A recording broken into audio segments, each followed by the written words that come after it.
ఫ్యామిలీలో గొడవలు ఎపిసోడ్ల మాదిరిగా ఒకదాని తర్వాత ఒకటి జరుగుతూనే ఉన్నాయి.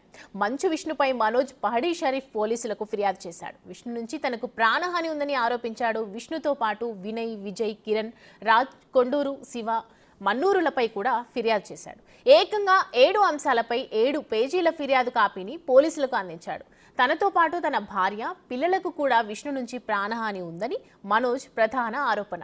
తమ విద్యా సంస్థలు, ట్రస్టుల్లో జరుగుతున్న నిధుల దుర్వినియోగాన్ని బయటపెట్టినందుకు తనను టార్గెట్ చేశారని పోలీసులు చెప్పారాయన. తన కుటుంబానికి రక్షణ కల్పించాలని కోరాడు మనోజ్.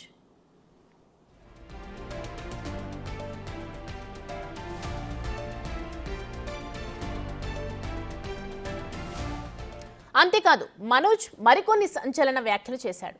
తనను చంపేస్తామని బెదిరించారని అన్నాడు. తన ఇంటికి కరెంట్ కట్ చేయమని తన పేరుతో విద్యుత్ శాఖకు ఓ ఫేక్ లెటర్ రాశారని అన్నాడు.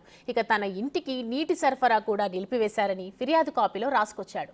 చివరికి ఇంట్లో చొరబడి సీసీటీవీ ఫుటేజ్తో పాటు హార్డ్ డిస్క్ దొంగలించారని కంప్లైంట్ చేశాడు మనోజ్.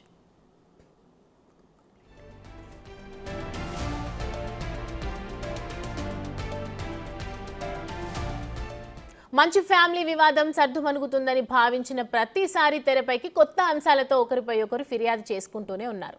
మనోజ్పై దాడి, ఆ తర్వాత ఆసుపత్రిలో చేరిన తర్వాత మోహన్ బాబు మీడియాపై చేయి చేసుకోవడం ఇష్యూ డైవర్ట్ అయింది.